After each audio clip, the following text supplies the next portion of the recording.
In 1966, an Australian ship captain was passing by a small, deserted island known as Atta in his tiny boat. As he scanned the island through his binoculars, he noticed smoke rising from the trees of the forest. This puzzled him. How could there be smoke on a deserted island? Just as he was pondering this mystery, a figure suddenly emerged from the trees. The person was barely clothed, wearing only shorts, with long hair and the appearance of a local tribesman. But the strangest part? The moment this person saw the boat, he started waving frantically and shouting. Then, without hesitation, he threw himself into the water and began swimming towards the boat. At that moment, the captain's sense of fear kicked in. He grabbed his rifle from the boat, ready to confront this strange individual. When the person finally reached the boat, the captain realized that this was no wild tribesman. It was a teenage boy. The boy said, "My name is Stephen, and there are 5 other boys on the island. We've been stranded here for 15 months." Today's video tells the incredible survival story of 6 boys whose original plan was to escape school, but they ended up lost and trapped on a deserted island. How did that happen? And how did they survive in such isolation for so long? This is the story we're about to uncover. Welcome to Rex Stories.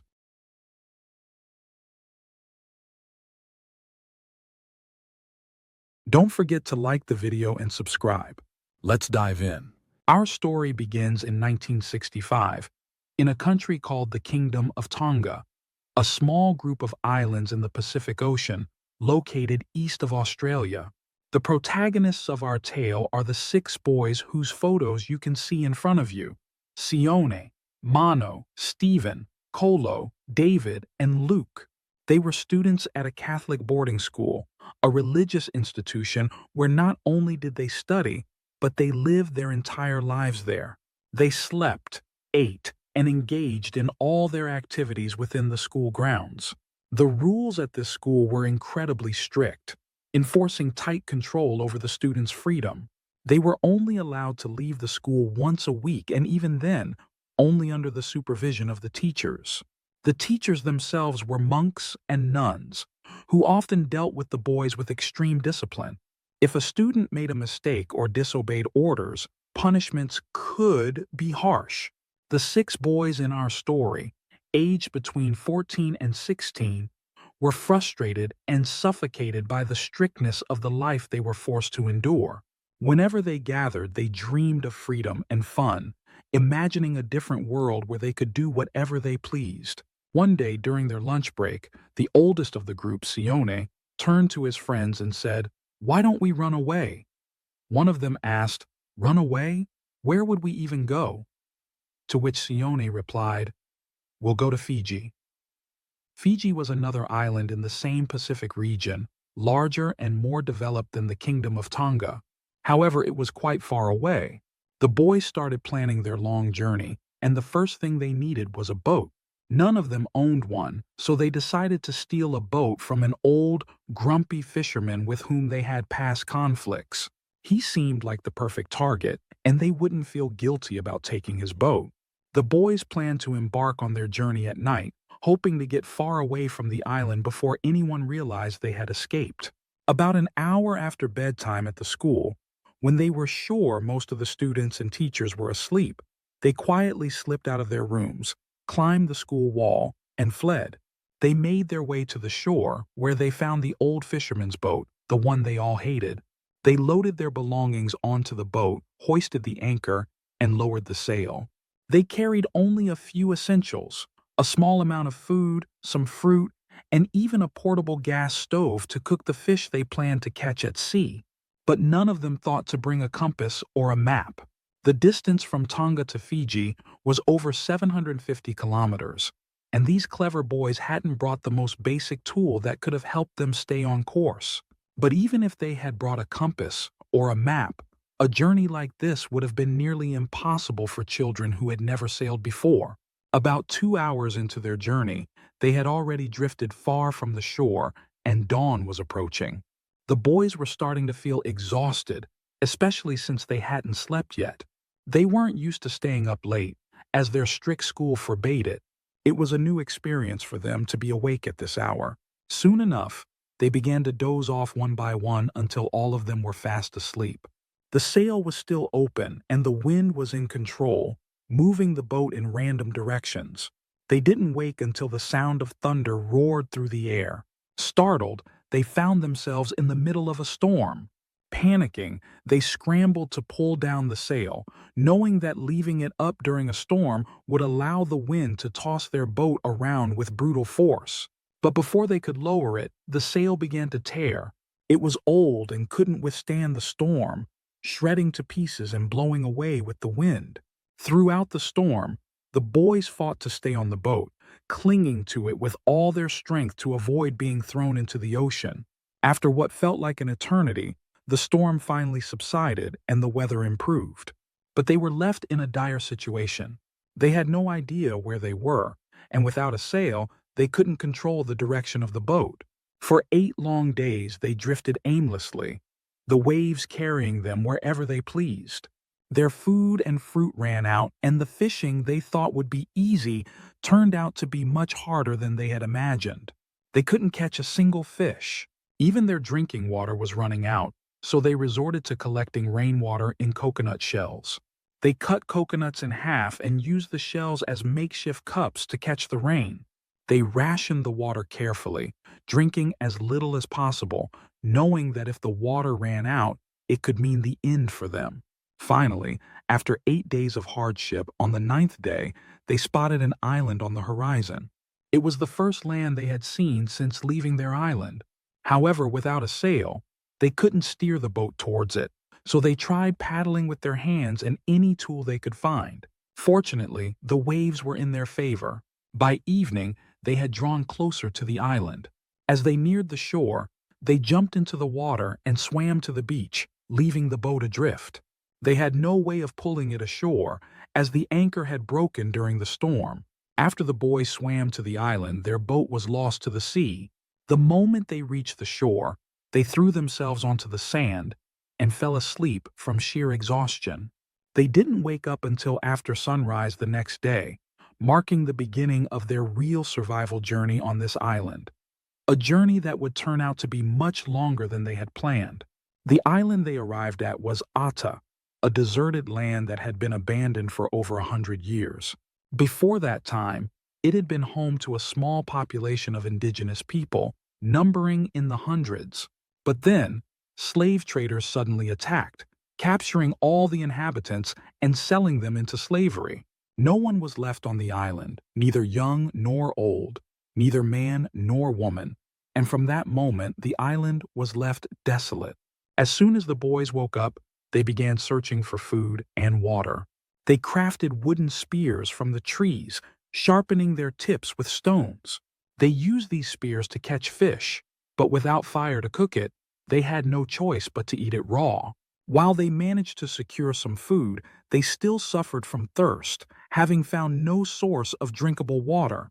In desperation, they started hunting seagulls from their nests, drinking their blood, and consuming the eggs. For them, any food or drink, no matter how unappetizing, was considered a great blessing and the finest meal in the world. After regaining some strength, they set out to explore the island, climbing its heights. In one area, they stumbled upon useful tools and items that belonged to the indigenous people who had lived there a century ago before the slave traders took them. In that spot, the boys found clay pots, primitive knives, and even discovered chickens, which was a significant find for them. They never expected to come across such treasures. They continued their attempts to start a fire, which took them several days and many attempts. Since fire was precious, they created a schedule for themselves called the Fire Maintenance Schedule. They took turns tending the fire, ensuring it was fed with wood and kept alive. At night, they would gather around the fire in a circle, holding hands, and begin to sing. The songs were religious hymns they had learned in school, and in those moments, they felt the value of the education they had previously taken for granted. Even though the boys had escaped from school, each day they spent on that island made them wish they were back in the school they had fled from. But they weren't weak. They made the most of everything around them. They used palm fronds to build a small hut and created a banana and bean farm, working diligently. They didn't stop at just meeting their basic needs. They also fashioned a gym for themselves with weights and a bench. They even created a makeshift badminton court, a game similar to tennis. One of them crafted a primitive guitar from wooden planks and coconut shells. However, things didn't always go smoothly. Being teenagers, conflicts and issues naturally arose among them. Yet even their disagreements had rules. If two got into a fight, the rule was for each to take a step back and go to opposite ends of the island. Despite the emotional struggles they faced, where each additional day spent on the island diminished their hope of returning to their families, there was always a glimmer of hope present. They tried to build a wooden boat from the trees in the forest, hoping to cross the sea in it. But the raft they made sank immediately upon touching the water. Perhaps it was for the best that it sank. Had they sailed in it, the ocean would have swallowed them whole. They continued to endure on the island, dividing tasks among themselves. Who would tend to the fire? Who would look after the animals?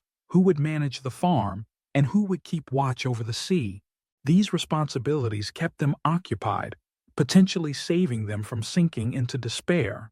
15 months passed while they remained on the island. One day, Stephen was on lookout duty, standing on a high ridge, scanning the ocean for any passing ship that might rescue them.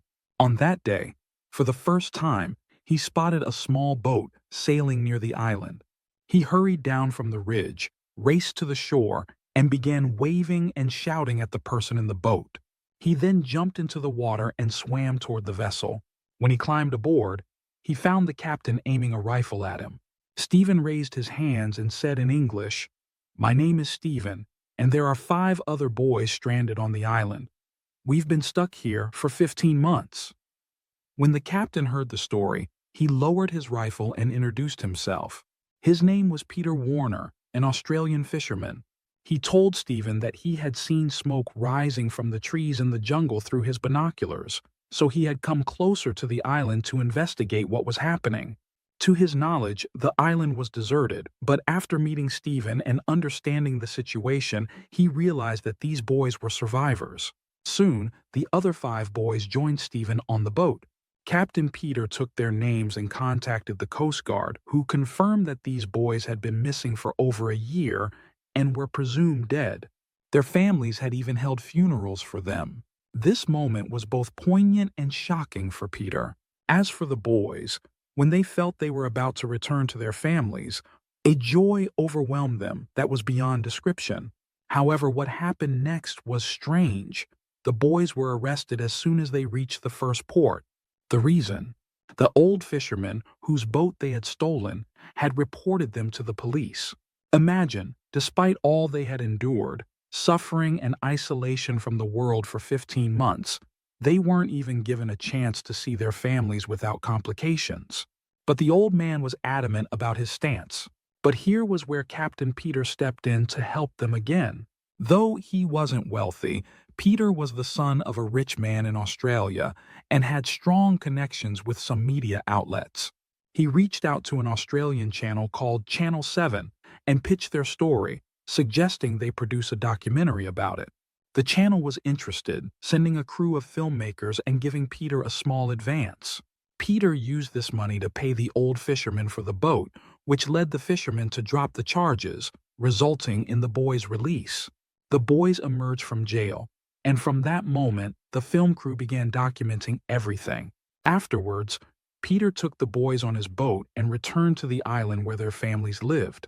That moment, captured by the filmmakers, was filled with tears and overwhelming emotions. It's hard to imagine those feelings unless you've experienced them yourself. Try to picture someone you love disappearing suddenly, and you believe they're dead, only to return after 15 months. It's a feeling that's hard to grasp easily without living it. When the parents saw their children, their emotions were indescribably intense. The tribe held celebrations and feasts in honor of their return. It was a major event. After a few days of rest, the boys returned with the television crew to Atta Island again, where the documentary was filmed, documenting all the events they had lived through. The boys had no desire to return to school after all that. Instead, they worked for a while with Peter on his boat, fishing. Later on, each of them forged their own path in life. But Manu, one of the boys, still works with Peter to this day, and they remain the best of friends. And thus, we reach the end of our story.